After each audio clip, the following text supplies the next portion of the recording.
All right, everyone, we're going to go ahead and kick things off. Good afternoon and welcome to today's webinar, Beyond Our Borders, Regional Approaches to Walking and Biking in South Carolina, Georgia, and Massachusetts.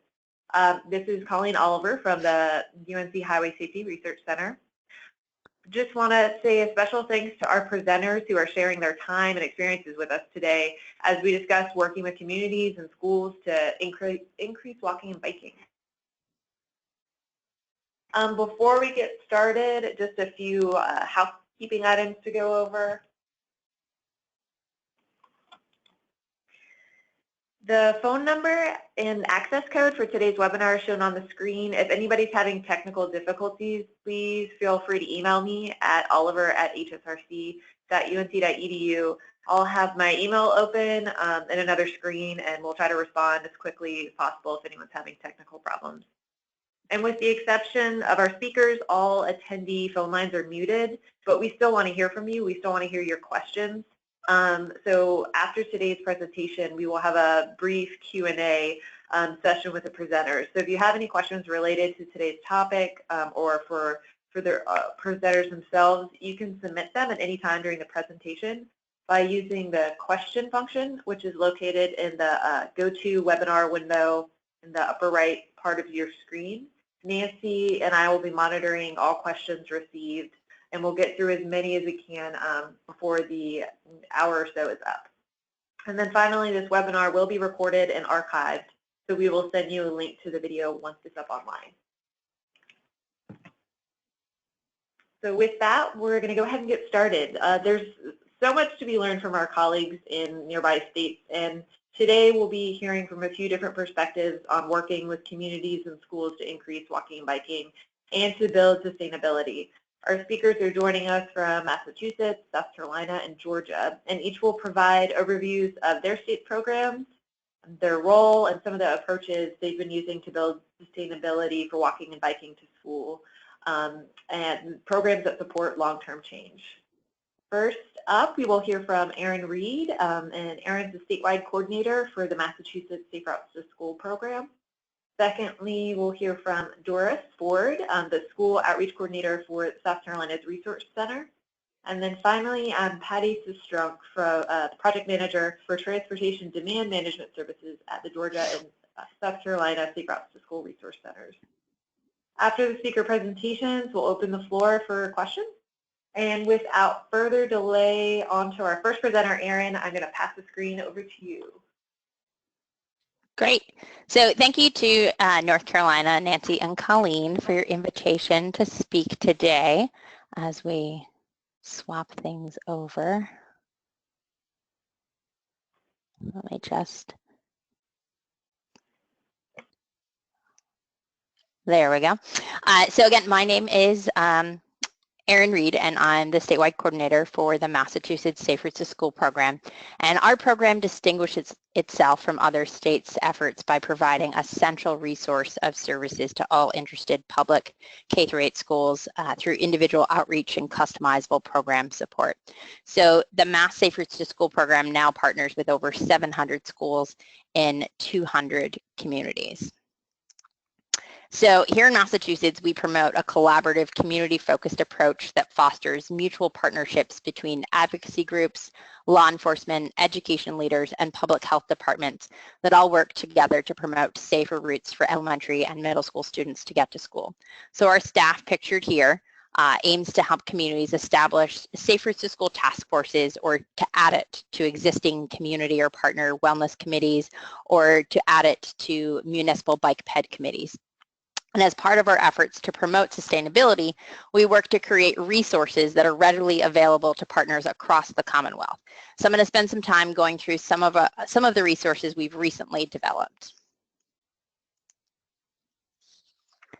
So the Massachusetts Safe Routes to School program recently reestablished school partner levels in order to better track our growing number of partners.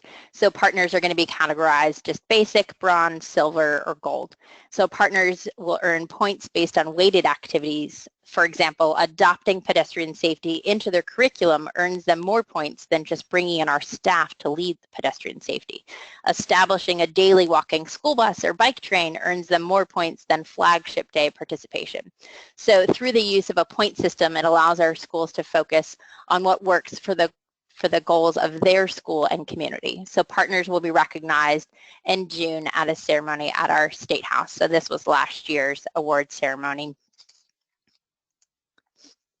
So to make the implementation of Safe Routes to School an easier lift and to help communities earn more points towards a partner level, the Massachusetts Safe Routes to School program developed several encouragement kits that schools and communities can utilize.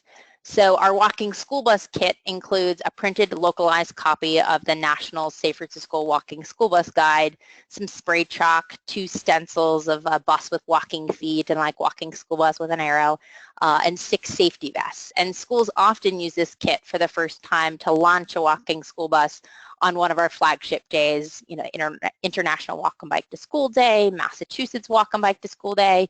You may also know it as National Bike to School Day.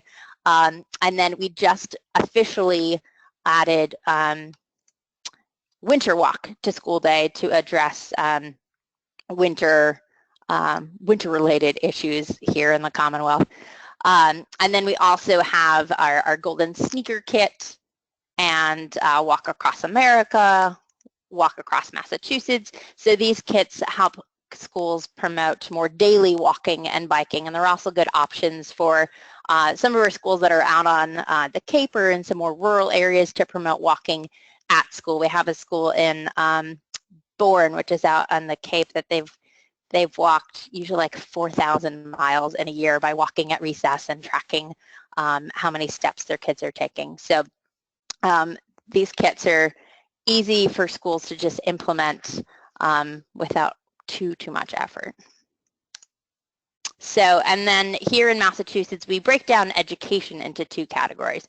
So we have our stakeholder education and then student family education. So we offer our partner schools and communities opportunities twice a year to come together to learn from each other and network. So this year's forum is focused on the importance of data collection and the 6th E of equity, which we just added to our Safe Routes to School program this year. And then we also host the Safe Routes to School national course once a year, and we move it around to different parts of the state to increase access to this valuable course.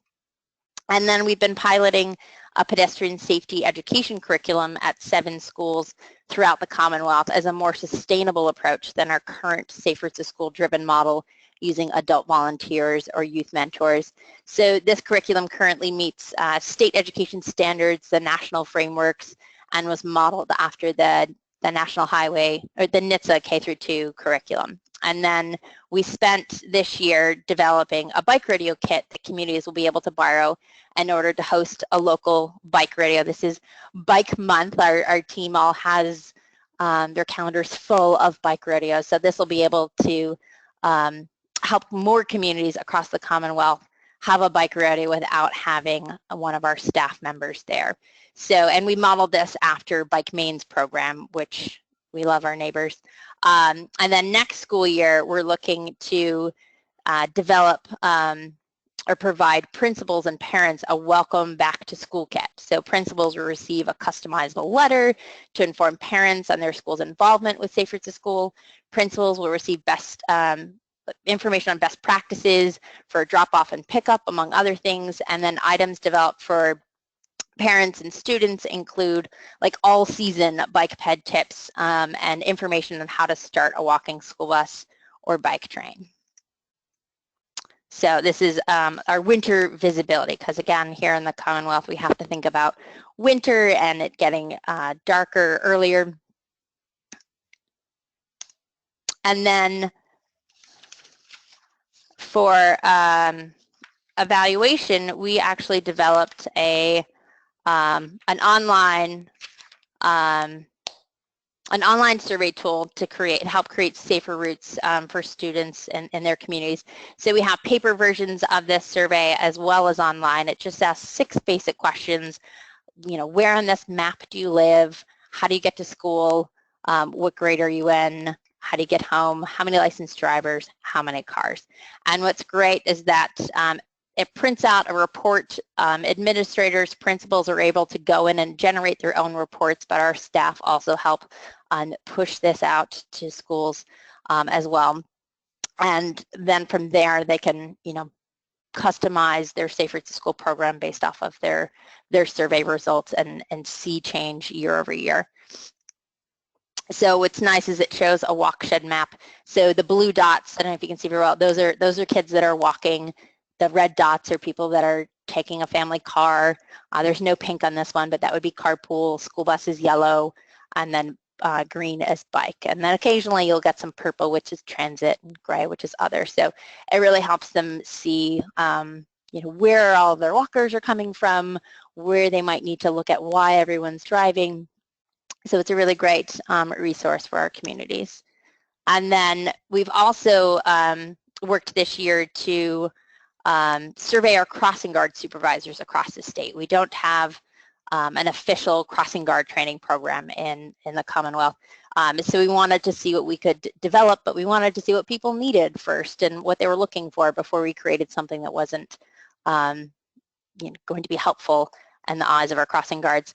So we developed this initial crossing guard resource guide, and we anticipate developing a more formal training presentation and possible training video that can be used by police and school departments. So that's coming next year.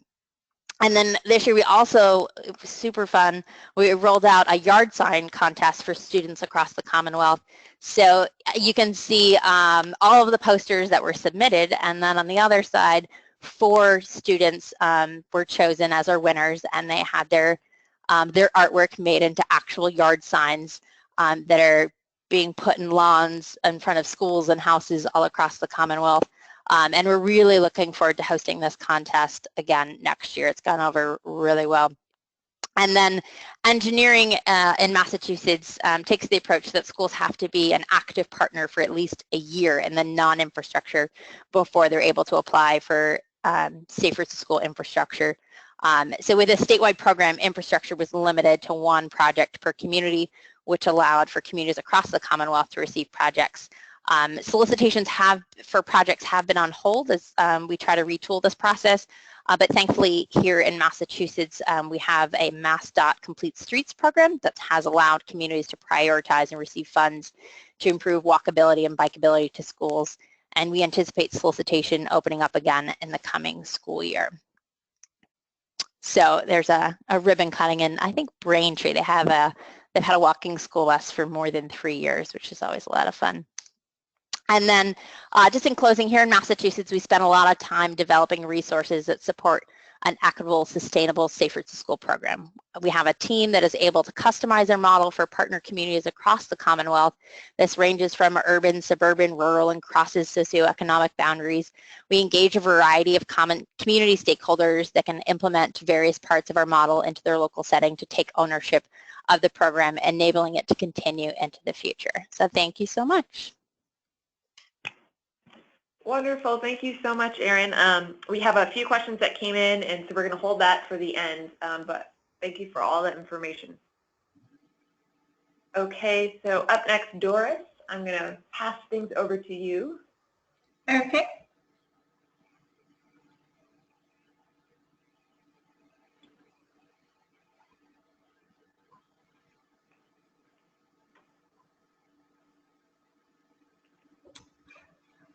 So thank you again for having me. Can everyone see my screen?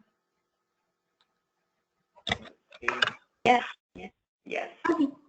Well, at South Carolina Safe Routes to School Resource Center, we are a project of DOT, and we are managed through their Traffic Engineering Division. We have provided outreach since 2011, so we've been going around for about 6 years now. This is kind of a map of our outreach territories. There's just 3 of us in the state of South Carolina, so we all have pretty extensive territories, and we're pretty much on the go a lot. So I'm the Midland School Outreach Coordinator, so it's just middle of the state. Right now, these are our numbers for the school outreach. We have a little over 400 partners. The majority of them are bronze, and then in the next slide you'll see how they are broken up with bronze, silver, gold, and platinum. So this is kind of what we give to all our schools when they sign on, and it's also a form that I continue to show my schools throughout the school year to push them to be a gold level partner or a platinum level partner. It's really easy for them to be silver. Just one step above bronze is just something that they have to host 2 Safe Routes to School events, which obviously you could easily do with Bike to School Day and International Walk to School Day, and also host a Safe Routes to School presentation. And this presentation is not just themselves hosting a presentation, that's us going into the school, either hosting a presentation to their PTA, PTO boards, their SIC, or even to like the whole school faculty in order to buy in more support for Safe Routes to School and Walk to School days. Another thing that we are very proud of is that we do cover 70% of the school districts in South Carolina. So there's just a little bit that we haven't really outreached, but as you saw before, we have over 400 partners with just the 3 of us, so we're not really pushing for more partners right now. We're really just encouraging the partners that we do have to become gold and platinum level partners with us. So just a little bit of our past events. With the Resource Center, we've been really fortunate to have a lot of buy-in and support with International Walk to School Day in the past with our schools. So we have celebrated over 1,500 events, and these do include walk to school events and walk at school day events. Since we created South Carolina Walk to School Day, we've had over 900. That's always in the first Wednesday in March. And Bike to School Day, unfortunately for us, is not as popular in South Carolina, especially not in the Midlands, even though we do try to push it for our schools to participate. It's just a hard time for all our schools to participate in. Most schools don't really have bike racks, I've noticed, in South Carolina, or do they encourage kids to bike to school. But another big thing that we do push with our schools are safety walk assessments, and I'll brush on that a little bit later. So, safety walk assessment. So this is when we actually ourselves team up with DOT and DHEC, and we look at the current infrastructure at the school, and we look at all types of infrastructure for the walkers, bikers, and car riders. And so we actually go there when the school doors open, which is typically 7 a.m., to look at the arrival procedures, and then we come back typically an hour before school dismisses and invite all the different types of stakeholders, which include DOT, DHEC, community board members. We include city council, police officers. Especially we ask the school to invite their PTA members, SIC members, because they're the ones at the school every day who can help us point out improvements and recommendations for the school. So it is an all-day event for the staff, for us, but not for the stakeholders. We just ask them to come an hour before dismissal and walk with us around the school, and then to stay and observe dismissal procedures. And then after that, we come back, convene for about 30 minutes and talk about recommendations for the school. Typically, after the safety walk audit is done, the school receives a 10 to 12 page report that includes pictures of all their current infrastructures and also a list of potential recommendations. This report is actually reviewed by DOT and DHEC before it's given to the school and their stakeholders.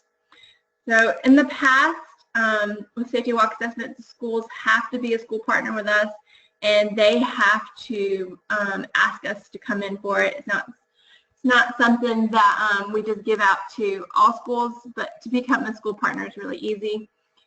Also, for these recommendations, we try to follow up with the schools to make sure that they have the resources they have the resources to seek additional funding or to seek help for like painting crosswalks, grant money for sidewalks.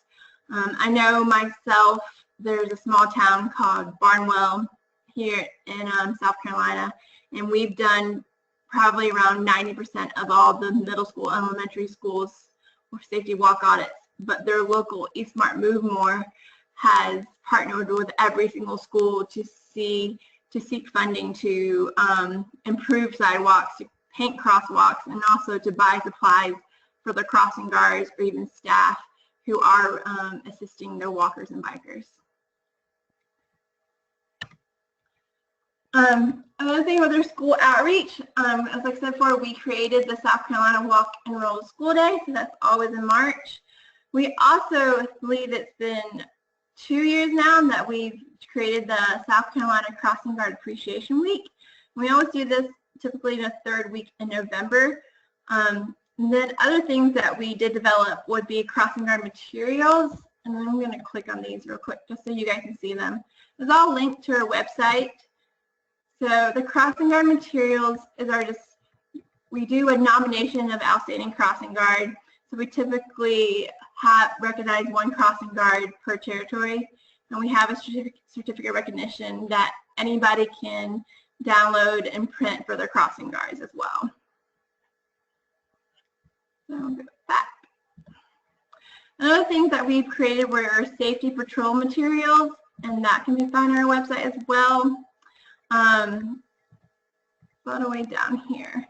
So safety patrols aren't really known all over South Carolina, but some of our schools have them, and we do encourage the schools to have safety patrols to help with the younger kids that walk and bike to school. And then just like Massachusetts, we don't have a bicycle rodeo kit that people can borrow, but we do have a bicycle rodeo manual that tells them exactly how to lay out a bicycle rodeo and what to include as well.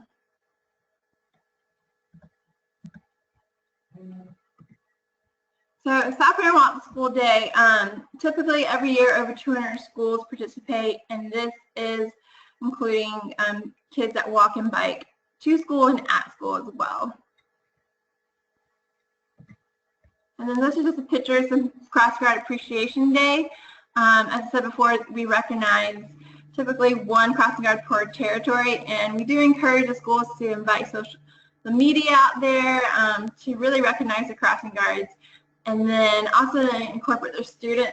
We had a lot of positive feedback from schools and crossing guards of how lucky they felt they were that day, and they didn't realize people really recognized them. I really had a heartfelt moment on one school when one school had every single student write a personal note to their crossing guard and deliver it on the day of Crossing Guard Appreciation Day. So that really was nice for the school to do that and for the crossing guard to feel. Another big thing that we have been doing for the past 3 years is our South Carolina Statewide Forum. So this year we did one in partnership with other organizations, but the other 2 previous years we've done it ourselves, and it's something that I actually head up in Columbia because we are the central part of South Carolina. And we've had a lot of success with it. We have over 100 registrations, and these include school district officials, teachers, community members, engineers, planners. Typically we have around 9 to 12 breakout sessions over 1 day.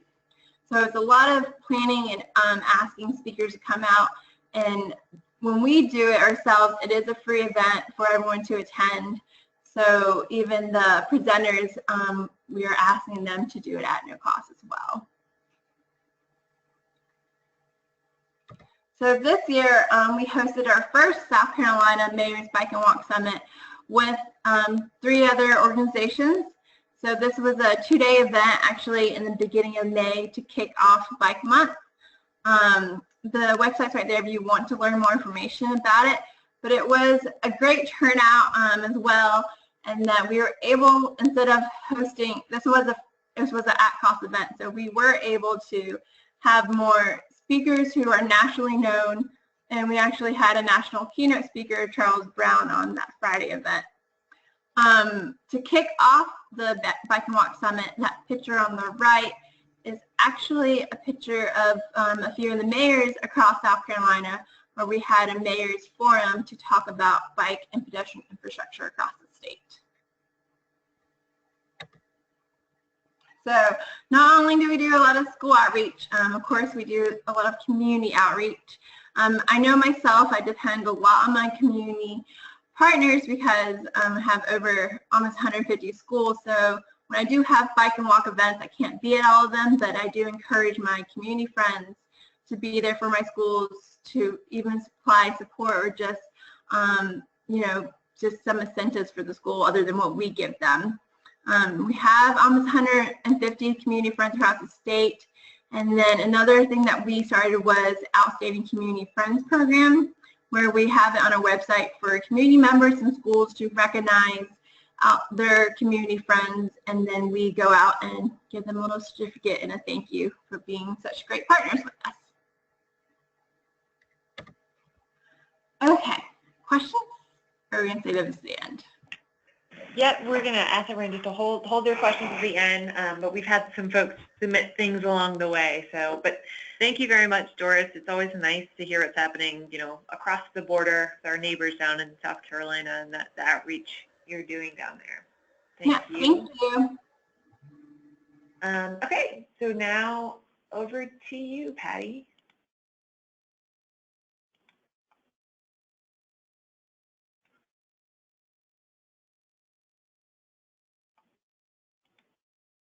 Perfect. We can see you up there. Okay, great. I am trying to get, there we go.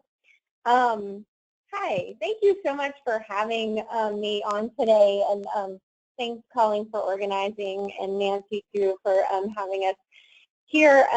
It's a tough act to follow. Doris and Erin, both Massachusetts and South Carolina Safe Routes programs, are heavy influencers of the Georgia Safe Routes to School program, and I think we all work collaboratively a great deal, and so you may see some similarities in my presentation, but I'm just going to really quick go over the program structure. I'll give you some ideas of some of our outreach strategies that we utilize. I'll talk a bit about the infrastructure program for Georgia Safe Routes, and talk about some of the policies and procedures that maybe we've implemented here that could benefit North Carolina Safe Routes as well. Throughout the whole thing, I'll talk about sustainability, because I know that was an issue you guys were interested in, but I'll kind of wrap it up at the end and talk a little more detail about that. So a little of the behind the scenes of our structure. The Georgia Department of Transportation, of course, funds the program. It was a competitive contract, and URS originally won that contract, but AECOM has kept it going now through 2 iterations, and we are on the 3rd contract. We're negotiating that right now. URS was bought out by AECOM, by the way, so I work directly for AECOM, and I get to work with both Georgia and South Carolina Safe Routes to School. My role in South Carolina is very minimal, and just more of like behind the scenes stuff. And I've also supported Vermont Safe Routes to School as well as Minnesota. Our partner on this is Tool Design Group. Y'all probably heard of them. They're really active in the bike ped design and planning community. But we are the Georgia Safe Routes to School Resource Center. Much like the other 2 states you heard from, we have regional approach to Safe Routes to School. We have school outreach coordinators that serve the 5 regions. I'm part-time as a school outreach coordinator, but also serve as the project manager. And then we have 4 other full-time, completely committed to Safe Routes to School coordinators. They live in their regions and work from home offices. Actually, right now we have a vacancy. Metro Atlanta is vacant. It's that small but highly concentrated area right there in the northern part of Georgia there. But if you know of anybody that might be interested, please reach out. We're pretty picky about who we hire. You can see the 3 current school outreach coordinators there smiling at us at the bottom of the screen. We have 465 school partners. We do have a partnership model, much like Massachusetts and South Carolina as well. Our school outreach coordinators are really the foundation of our program. They have diverse backgrounds, everything from Master's of Public Health, education, marketing. Everybody just comes from different backgrounds, and we feel like it makes for a great team with lots of diversity. They're considered experts in Safe Routes to School, pretty much diving in head first into understanding the needs of their own community. So they're not just experts in safe routes in general, but in safe routes for their specific region. And each of the regions of Georgia is very different and has diversity within that region. Chelsea Carter, for example, handles Southwest Georgia. It's very, very rural. And so she has to understand the needs and barriers to safe walking and biking for that region in particular, whereas Metro Atlanta, of course, is very urban. It's a different dynamic. We serve as both a liaison between community resources, state resources, what's out there for those schools, as well as the direct source for bike ped education, community support, event support, things like that. We partner with schools, and so of course school partners are a big part of our program structure. Of course, any school with any grades K through 8 are eligible to partner with us. Moving forward, though, actually with our next contract, we'll be able to partner with high schools as well, which opens up a whole other can of worms in terms of what those that age group is interested in and what resources we need to develop for that age group. We'll partner with public or private schools in urban, suburban, rural. It doesn't really matter, because the way we see it is in at any point in a child's life, they will be a pedestrian at some point. They may not walk and bike to school now, but they will in the future. And I think our sponsored Georgia DOT appreciates that we're trying to educate kids in bike ped safety. The key here is that no two partners are alike. Every school has different needs and different barriers to walking and biking safely. Our champions are our point of contact at each school. Something that really is key to the sustainability of the program, and a lesson we learned early on, was to try to have 2 champions at each school, so that if one leaves, maybe their child matriculates to the next school or whatever happens, that there's always somebody else who has knowledge of what's going on at the school to carry on. You guys may experience there's lots of turnover at schools. Maybe a school district says, let's shake up principals, or let's move around folks. You don't want to lose access to those key people. Sometimes our champions are community folks, and so they may represent multiple schools as well. Like South Carolina, we also have friend organizations. These are community partners that are not a school but want to support safe routes to schools. There's no obligation for these organizations to us. There's no money fee, nothing like that. They just express an interest in being a part of the solution to getting more kids walking and biking to school safely. So in coastal Georgia, which is the area where I am, these are some of the examples. They can be cities, community groups, regional commissions, which are like our regional planning entities, the advocacy groups, law enforcement agencies, all kinds of folks. Our partnership program has, much like Massachusetts and South Carolina, a tiered structure with our basic level of school partner, and it goes up through gold. We don't have platinum. Everything's sort of shifted from Georgia, but as you can see in this graphic, they complete different things in order to move up. You may notice here it's just like one item from the Safe Routes to School menu, and they check that box. I'll show you what those menus look like. The menu changes annually, and that's a good sustainability kind of thing that we worked on, is that you can't stay stagnant. Sorry, it was hard to get out. So sustainability is constantly updating and evolving what we have. Now, we do have some key things that stay consistent throughout the year, certain events, but adding things, making new resources, and making things better is always really important. We run on the school year cycle, so we often use summers as an opportunity to revamp materials, look at the past year and what materials might have been missing, and to get things going. But those key events, Doris kind of touched on some of them in South Carolina, and we have a very similar calendar in Georgia. Of course, International Walk to School Day in October, Crossing Guard Appreciation Week in November, Georgia Walk to School Day, or GWalk, in March, and National Bike to School Day in May. And so those are the key big events. And then, of course, we have a lot of other things that float through the calendar year and support. We provide a calendar at the beginning of every year. It's a wall-sized calendar to all of our school partners and community friends, and that's kind of a fun introduction into the school year. We start talking about that calendar, though, now in the spring before they're out of school so that they can start planning ahead. Our website, which I'm not sure if these presentations are going to be available to you guys, but it's linked here.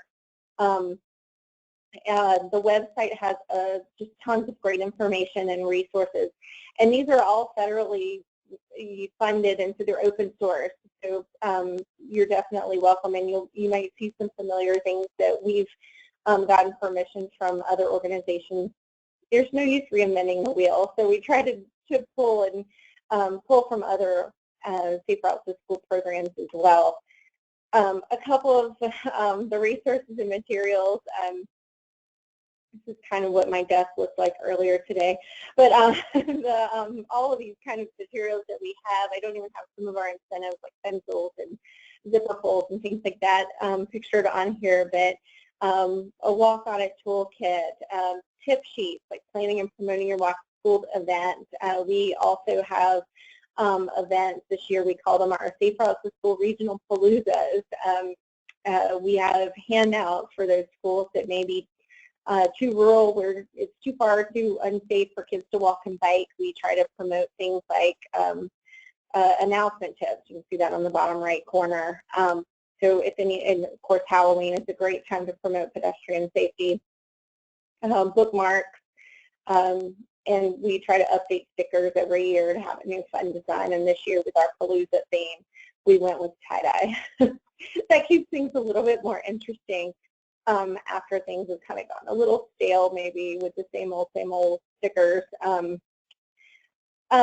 Program structure too, we also provide a lot of planning support, and this is really key for sustainability. If you make a plan and follow up on with the schools on that plan, then you kind of build some sustainability. You have some goals, you have something to work towards and some steps in order to reach those goals. Our planning support comes in a lot of different styles, I guess you could say. We go from everything from big travel plan, which involves a lot of time and energy, covers all the E's, to the basic, just here's a non-infrastructure plan for your school year, your events, your education, what are you going to do? So it's definitely worth looking at our website. You can see if you go under the basics of our website, you can see completed travel plans, and you can actually download those. There's links from the map. And there's also, we've been doing a lot more with our walk audit reports, much like South Carolina does safety assessments. We do walk audits as well. And we've just started to really make our reports for those very streamlined and consistent throughout all of those.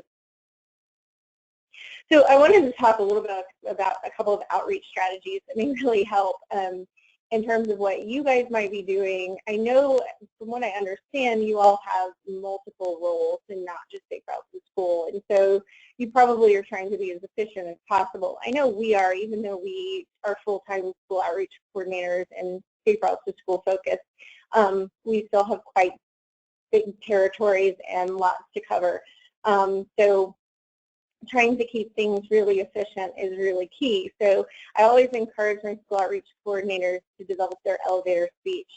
They need to be able to know and articulate who they are, who they're working for, what they do, why they do it, and how it relates to whoever it is you're talking to, and to be able to do it really quickly. If you start to think in terms of what you do and do it really quickly, then you can really make your goals very concise, and you'll see that people really start to engage a little bit more. It's also really disheartening when somebody says, well, what do you do? And you start going down that long path. I know I can get really excited about Safe Routes to School, and I'll really just start talking about it. And it may not relate to that person, but usually finding out a little bit about who they are, you can get that pretty quickly. So, for example, I may say to somebody, oh, hi, nice to meet you. What do I do? I'm involved with Safe Routes to School. I work for the Georgia Department of Transportation, and we're trying to get more kids walking and biking to school when and where it's safe. But if it's not safe, we want to try to make it safer through education, encouragement, maybe some improvements in sidewalks and other infrastructure. Do you have kids? Oh, you do. And then you continue on like that. And you can also mention too about why safe routes to school is important. It's really good for their health, getting more kids physically active, increases their awareness in class. It can improve education, perhaps an educator who you're talking to. It can improve the environment and things like that. So definitely work on that. Another outreach strategy is to build your network and be the expert. Find opportunities to collaborate. Our Friends Network is a really great way that we bring in more resources and spread the word about safe routes to school. So don't just focus on the schools, definitely work on building relationships. And we often have meetings a lot consistently with our advocacy groups and other community organizations. But I will warn, it's easy to get a little distracted in the broader picture. I know some of my colleagues who've often been like, oh, I have this health event, and they said, well, how does it relate back to safe routes to school? You've got to always make sure that you can relate it back to kids walking and biking to school. Set measurable goals. At AECOM, we actually have monthly, quarterly, and annual metrics. And those often relate back to our scope of work from the Georgia DOT, but there's also some internal goals that we work towards, some number of meetings, number of events, presentations, how many programs implemented. That goes back to that partnership list. Anything on there is considered a program implemented, especially getting schools that aren't very active to start implementing things and doing things and promoting new partnerships. We, like South Carolina, are sort of at that plateau point where we're about to max out at how many partners we can realistically juggle at one time per school outreach coordinator. So we don't actually pursue new partners, but if they come around, then we definitely go forward. Documenting everything is really crucial. In Georgia and South Carolina, we use Salesforce. We also use spreadsheets and share documents through Google Docs. We record when we have meetings, conversations, events, programs, all those kind of things, and I highly recommend that. We regularly update it, weekly at least, and keep calendars updated. This is really helpful in the sustainability market, but especially with internal and external turnover staff. So if you have somebody leave and then somebody else comes into the position, that CRM, that database, is always there and available. So everybody tries to keep that updated. Just to touch base a little bit, I think Colleen mentioned that you guys were interested in the policies and procedures side of things and getting policies implemented at school districts and possibly state level and things like that. I'm just going to mention, sorry, there's a warning that came up that said y'all couldn't hear me. Can you hear me? Yes, we can hear you. Okay. Sorry, I had a little panic moment there, like, oh, nobody's heard me. But I will go ahead and just warn, we follow the instructions of our Georgia DOT, our client in this, is, what they want. So we have to be really careful in our advocacy, and we try not to get too deep into the weeds, but we do want to promote walking and biking to and from school. Of course, that's what we're set out to do. So encouraging communities and cities, towns, counties, school districts, and the school level all to develop some policies based on some of these benefits of safe routes to school: health, environment, safety, transportation, the community as a whole, and then, of course, equity is really valuable. I could go on and on about all of these, but I'm just going to focus on two really, really quick: health and transportation. School health policies are a really good place to start in trying to build some sustainability. If you can build safe routes to school into an already existing school wellness policy or school health policy, you're really winning, because most schools already do have some sort of policy. I know in Georgia that was a requirement statewide that every school has a school wellness policy, and so that's a point to start with. And School nurses and PE teachers are often the most flexible people in the school in terms of like staff that can work with you to try to start initiating some of these things. I'm sure most of you guys have heard this high five, the health impact in 5 years, those strategies. They're strategies that can be implemented and have the biggest impact in 5 years or less, and Safe Routes to School is consistently listed as one of those things. And so it's really, there's data behind it, and it's something that can be pushed as something to incorporate into school wellness policies. So that's something to really consider. You can do it at the district level too, if you can get a school district to engage in school wellness policies. But we found that at the school level, it's usually more impactful.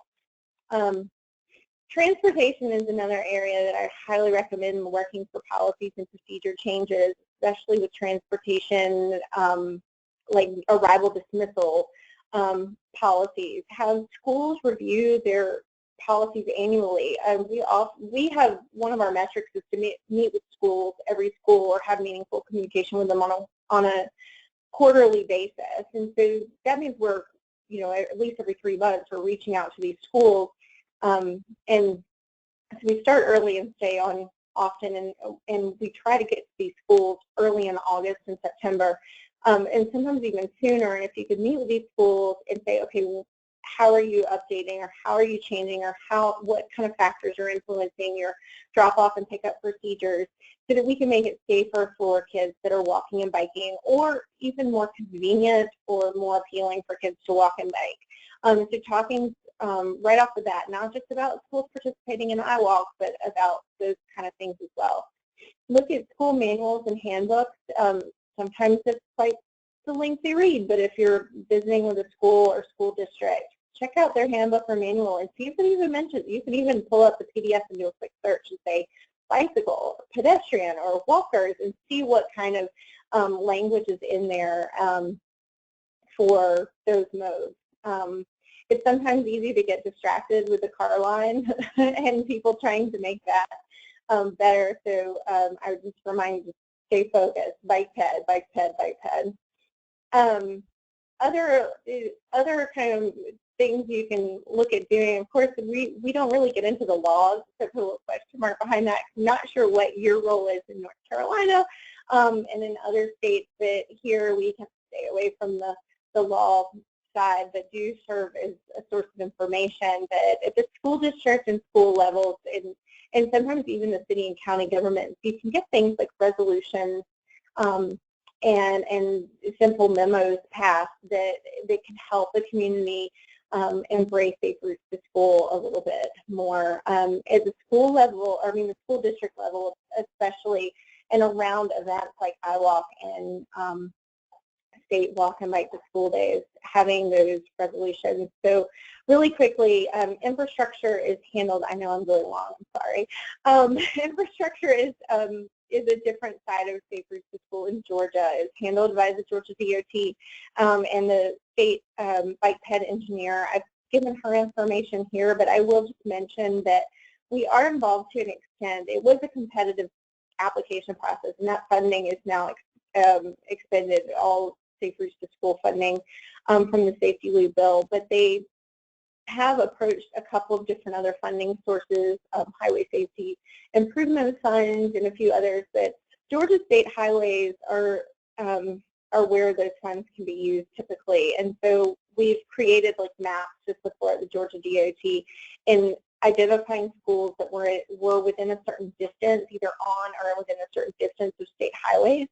And we're focusing moving forward on a lot of our walk audits, and our next contract will be road safety audits, where we'll identify what kind of improvements can be made on state highways so that the state may be able to fund those. Otherwise, the funding has to come from local entities, and it's a little bit more challenging to find those funding sources.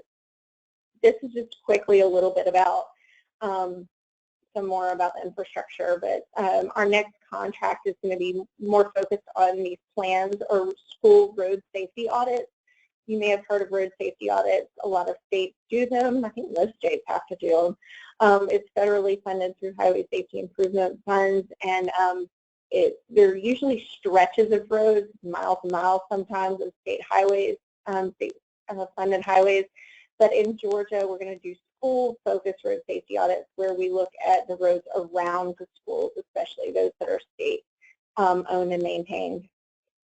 Just real quick about sustainability. Long-term walking and biking, we're trying to focus on the infrastructure changes where possible. I just mentioned there's not a lot of funding available, but even simple safety improvements can go a long way. Oftentimes, state and local maintenance offices need to make these improvements. They don't know about them. And when we go out and do walk audits, we can make them aware. Sustained support of the school, whether policy level or just commitment from the principal, but it's nice to have it in writing. Sustained community commitment is key because often they can get more resources to the school and have a plan.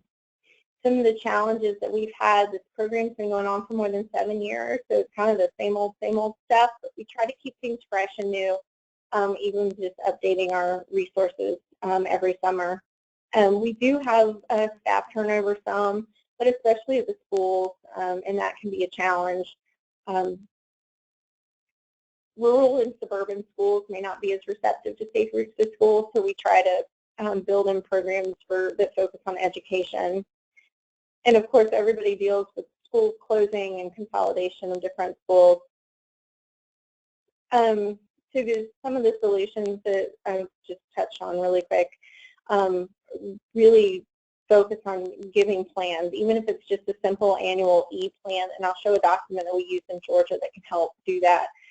Keeping a consistent database or spreadsheets of partner activities can really be helpful in monitoring what schools are up to. When you're dealing with 150 plus schools, which is often the case for our school outreach coordinators, you may not remember which school does what, and it's helpful to keep that documented. Again, multiple champions and flexible partnership programs are really helpful.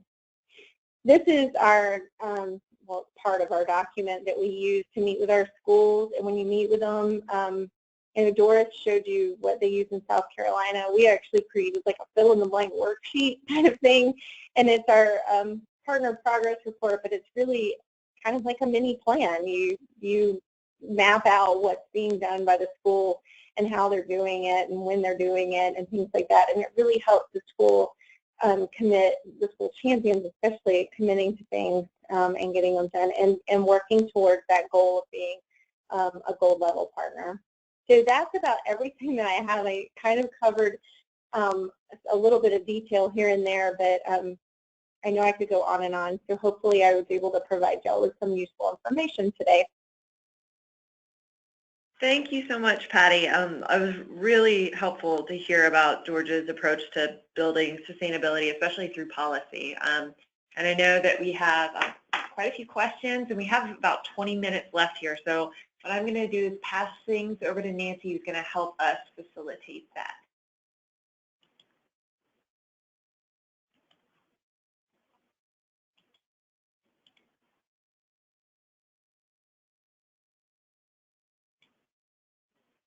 All right, Nancy, you there?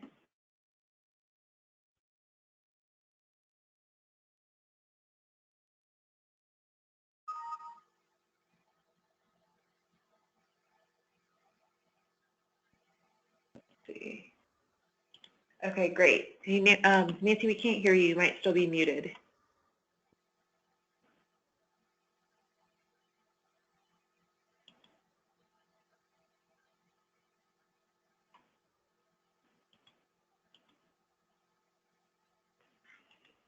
Okay, how about now? Yes, there you are. Perfect. Okay. There are so many ways to mute and unmute oneself, so I tried them all. Okay, wow. I have a lot of questions, but I want to be sure that we hear the questions from the coordinators too. And of course, first off, I want to say thank you to each of you. Very interesting to see this pattern around partner levels, but certainly, you know, as Patti pointed out, your 3 states have all worked together in various ways, or sort of modeled different things off of each other too. So, so it makes sense. What I would like to do is to start off with a couple of specific questions that people have asked, and then I also have some broader questions for all of you, if that's okay. So I want to start kind of back at the beginning. I have a couple questions for Erin. Erin, you mentioned some different kinds of things that you provide to partner schools, and one of our participants would love to hear more about what's in the Golden Sneaker Kit. Oh, so that one, it's actually, we also call it our tree kit because it's like a tree, and we give them a ream of paper because paper is a hot commodity in schools, especially towards the end of the school year where they're like, we don't have paper left. So we give them a ream of colored paper and some leaf templates, and then an actual, we went with trophy rather than an actual sprayed shoe gold. So that way kids that walk or bike to school, they can put up a leaf every time that they walk.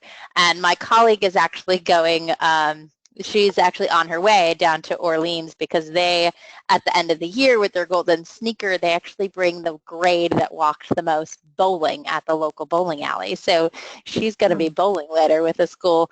But it's just a poster that's like 2 by 3, a trophy, and some paper. Right.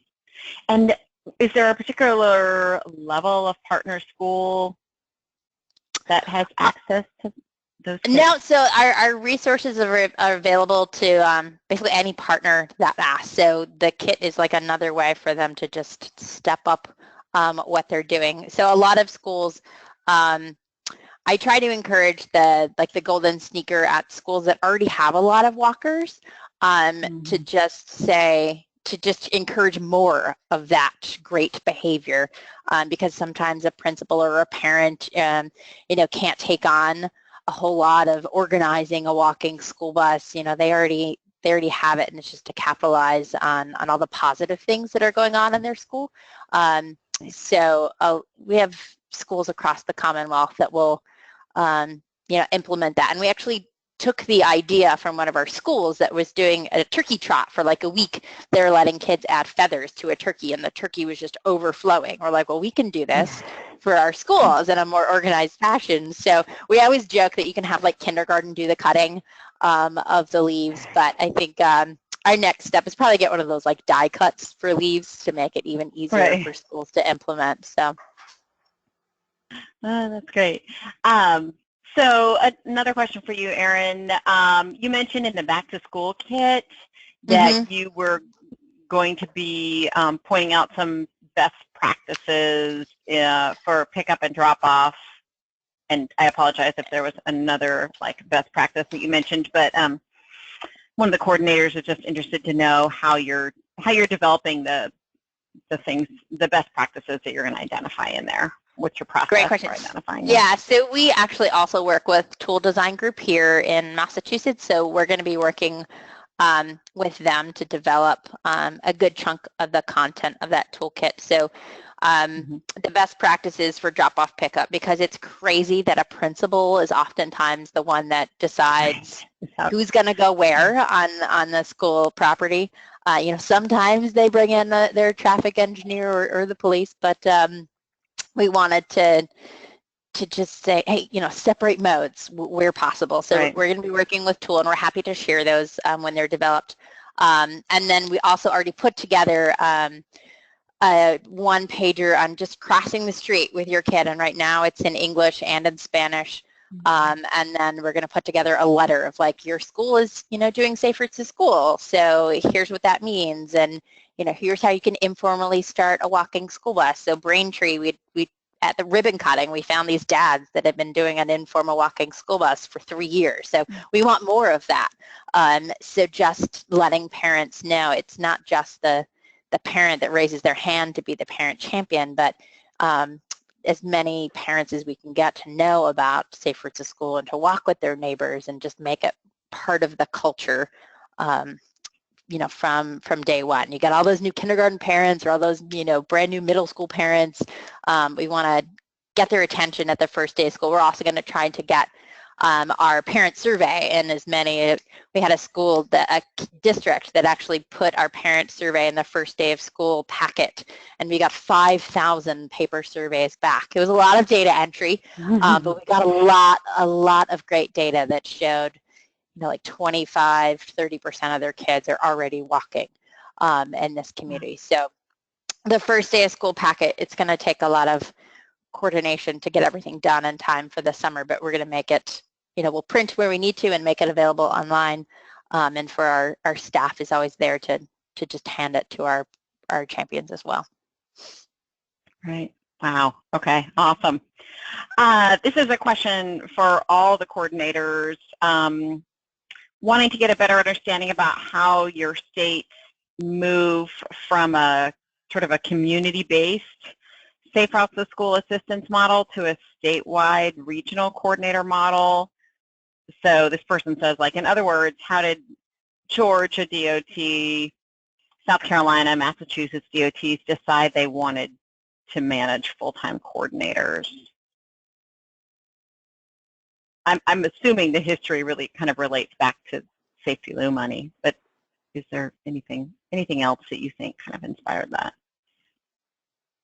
Well, I'll just mention that it was kind of before my time. So, I wasn't in the room when the decisions were being made in Georgia, but I was fortunate enough to be in the, I was the state coordinator for South Carolina DOT before I took my position in Georgia State Routes. But working for South Carolina DOT, we were trying to do things centrally.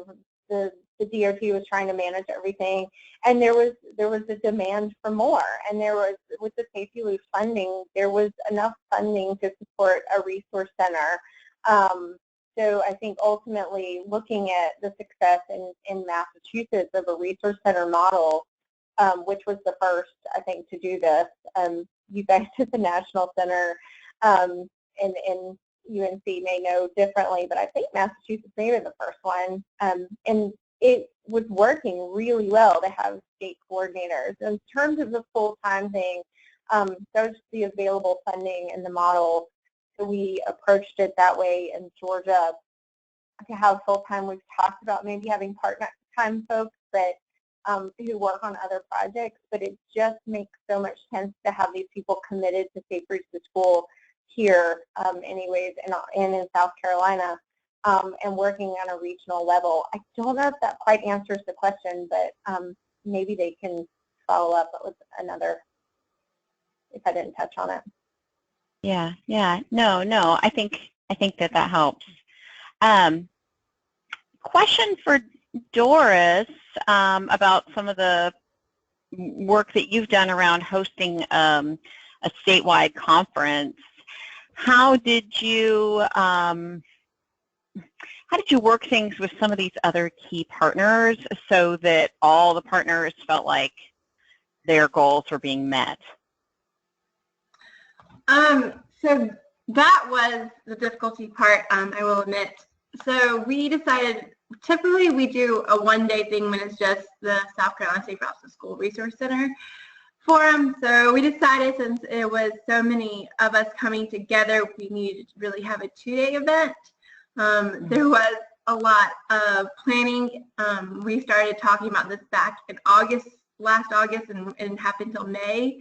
So it was really, our overall objective together was to have sessions about bike and walk pedestrian, and really only two of our organizations really said that these are the sessions that we wanted and if it was okay or not. So there was really only myself and another one, Palmetto Cycling Coalition, that really put the agenda together and got it improved from the other two organizations. Gotcha. City so the one that really wanted the mayor's forum as well. So that took up half of the first day. Yeah. Wow. So the mayor stayed for that and for a half day? Yes, and they were a lot of them actually stayed for the rest of the day on Thursday and came back for the Friday event. But yeah, so the mayor's round forum was not a breakout session. It was right after open plenary on Thursday. So everyone was in attendance for a mayor's forum, and all the mayors stayed for that, of course, and then they were invited to stay for the rest of the event as well.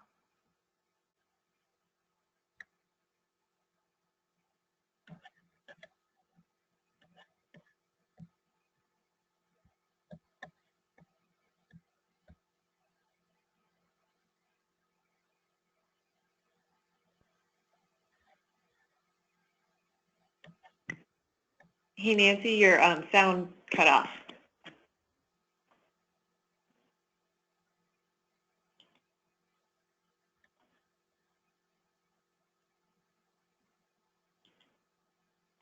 Okay. So I'm mindful of the fact that we have just 7 or 8 minutes left, and I have a couple questions that I'm hoping kind of each of you we could do kind of a quick round robin on. And the first is about rural areas. North Carolina has a good portion of rural communities, just like each of your states do as well. When you have schools that say, well, this all sounds great, but either kids live too far, or we don't have the kind of infrastructure needed for walking and biking, how do you treat those situations? Do you welcome them as partners and you give them options for on-campus activities, or do you say, okay, great, sounds like this is not so much a fit for you, we're going to move on, or how do you each approach that? So can I start with Erin? Sure. So we would never turn down a partner, like a community that's interested. So we do have some rural communities out in like Western Mass, and the Cape is really interesting because there's a lot of like wetlands and protected areas and stuff.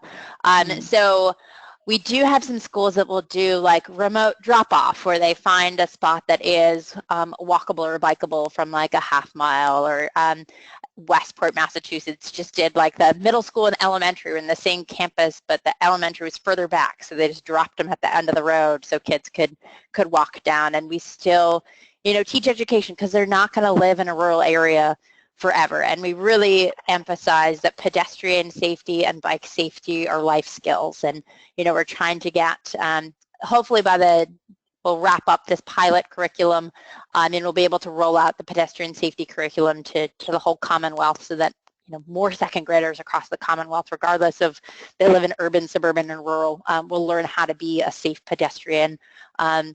Maybe someday we'll get there with a bike safety curriculum as well. But we try to find ways to make it work in their community. So it's not cookie cutter. We really try to let them customize how they can promote safe routes to school. And again, the Complete Streets program in MassDOT just really helps emphasize, making it walkable and bikeable where it makes sense to make it walkable and bikeable. Mm-hmm. So connecting networks, and the schools are often part of that network. So. Okay. Thanks for that. Doris? Yeah, so just like Erin said, we do focus a lot on education in these schools, and we don't turn down any schools because I know Patti mentioned in her presentation that, every person in their lifetime is going to be a pedestrian. Even when I go out and talk to my students who don't have the infrastructure, they do more at school day events, I let them know that even walking into the school from the cars, they are considered pedestrians. So, you're always a pedestrian in your life, and most kids hopefully will have an opportunity to ride a bike in their life as well, so they still need the education part. So we have some presentations that we do as the coordinators at like helmet fitting, and we also push the NHTSA curriculum for the schools that don't have the infrastructure and kids can't walk and bike to school. And I know for myself, I have a lot of rural schools, so I do really push to walk at school day events, and I try to have those when they're I walk in South Carolina school days, really push for our schools to kind of have like a week-long activity to where they're playing like pedestrian safety videos or tips during their live morning announcements. I even had some schools that do safety scavenger hunts around their schools.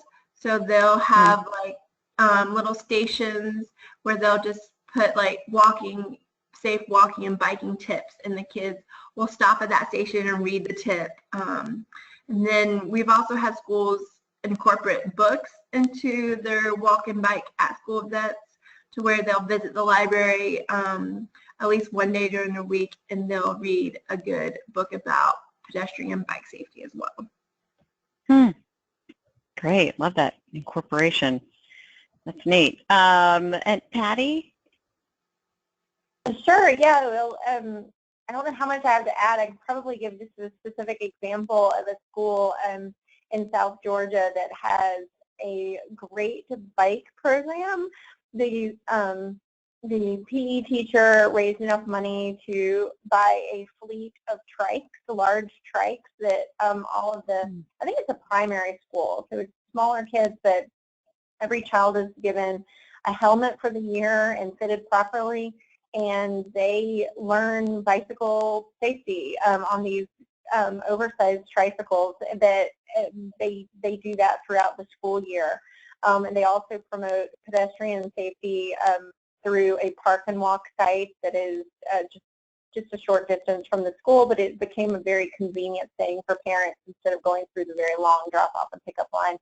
So there are definitely ways that rural schools can also collaborate. I know that Chelsea Carter is our school outreach coordinator in South Georgia, and she's been working really hard on like worksheets and tip sheets and activities for schools that don't have very many kids that walk and bike on a regular basis, but those worksheets have actually been really helpful for other schools that do have lots of kids that walk and bike. But they just touch on bicycle and pedestrian safety, and also give those schools an opportunity to say, hey, we're participating and we're teaching, as Erin mentioned, these are great life skills for students.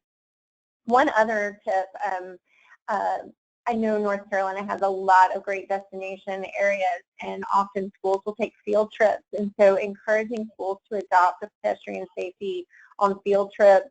They can utilize the NHTSA curriculum, the National Highway Traffic Safety Administration curriculum. There is a bus pedestrian module, which is really, really helpful for schools no matter what. And so when they're teaching kids at the beginning of the year about bus safety, that they can incorporate a pedestrian part of it as well. That's really important. And I really hope that Safe Routes to School can evolve to include safe routes to bus stops too. I know in Georgia we kind of touch on that, but the Safety Lou guidelines didn't really give us much of an opportunity there. But that's another area we hope to involve a little bit more moving forward. Yeah.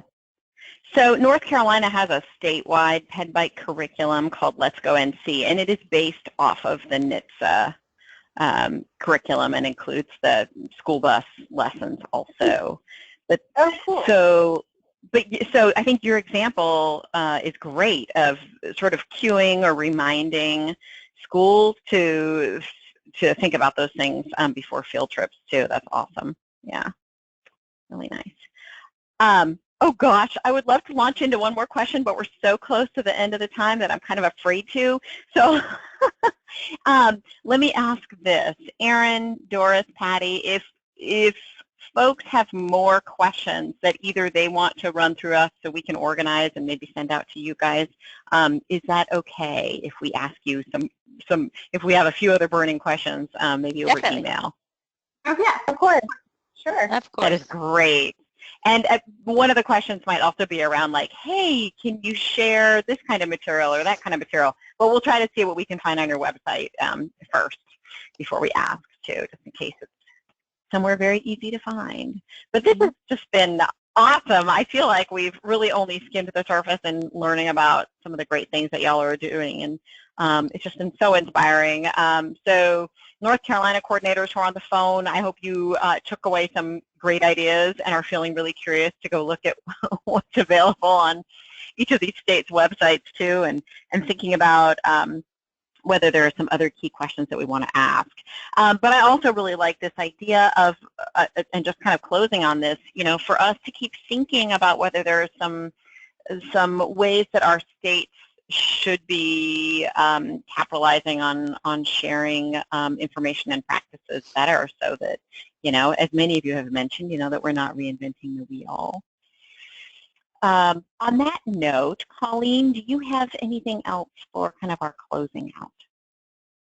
No, that's it. Just reminding folks that this webinar will be archived so we can send it out as a link once that's ready and up online. Yeah. Okay.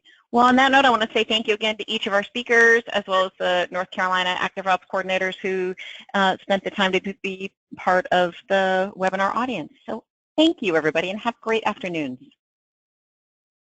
Bye-bye. Thank you. Bye, thank you. Bye, thanks.